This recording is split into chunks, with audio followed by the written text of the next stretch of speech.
Le pseudo-légendaire le plus sous-coté toute génération confondue pour moi, il s'agit de Ekaizer, le Pokémon Dragon et Combat de la 7ème génération. C'est un Pokémon vraiment très polyvalent avec une attaque signature très intéressante qui est ni trop fort ni trop faible, il est actuellement en UUBL, donc techniquement en Overused, et aujourd'hui on va voir un de ces sets les plus forts et les plus populaires. Et pour ce set, on va jouer avec le Spray-Gorge, un item qui fait que quand vous allez utiliser une attaque sonore, vous allez augmenter votre attaque spéciale de 1 cran. Très utile sur lui grâce à son attaque signature. Et pour le talent, on jouera généralement par balle, qui est très utile pour avoir des immunités notamment à balle ombre, qui est très présente en Overuse. Pour les attaques, on jouera sa fameuse attaque signature Dracacophonie, une attaque qui va réduire vos PV d'un tiers, mais qui en échange va booster toutes vos statistiques, attaque, attaque spéciale, défense, défense spéciale et vitesse. Et grâce au Spray-Gorge, vu que c'est une attaque sonore, ça va augmenter votre attaque spéciale non pas de 1, mais de 2 crans. On jouera ensuite Bank Sonic, qui est une attaque normale très puissante de type spécial également. Puis Vibrekai, son stab de type dragon très puissant également, qui va baisser sa défense de 1 cran, mais bon, on s'en fout, on est là pour sweep.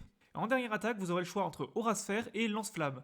Aura Sphère, c'est bien parce que c'est son stab de type combat, donc ça donne plus de puissance que Lance-Flamme. Mais le problème avec Aura Sphère, c'est que vous n'aurez rien pour toucher Gros Mago, alors qu'avec Lance-Flamme, vous pourrez toucher littéralement tout le jeu. Le seul Pokémon du jeu qui résiste à la fois au type normal, dragon et feu étant Diancie, qui n'est quasiment jamais vu en Overuse. En ce qui concerne les statistiques, bon bah rien de spécial, on jouera full vitesse et full attaque spéciale avec une nature timide, on est un sweeper, on est là pour taper et aller très vite. Dans la même logique, le Terra ça sera un Terra normal parce qu'on va placer des grosses banques soniques qui tapent très fort. On pourra également jouer Terra Dragon ou Terra Acier, mais c'est moins intéressant d'après moi. Et pour accompagner notre Ekaizer, n'hésitez pas à jouer n'importe quel type acier, car littéralement toutes les faiblesses de Ekaizer sont compensées par le type acier. On pensera bien évidemment à Scalperer, ou encore à Chef de Fer, ou Cisaiox qui vont très bien avec lui. Ekaizer c'est très surprenant, pas beaucoup vu parce que très peu populaire, mais pourtant il peut rapidement sweep des teams qui ne sont pas préparés, surtout en fin de partie avec son set dracacophonique. A noter qu'il est également jouable sur le physique avec Close Combat notamment. C'est un Pokémon très polyvalent qui a des bonnes statistiques globales, ce qui est assez rare pour un Pokémon aussi récent.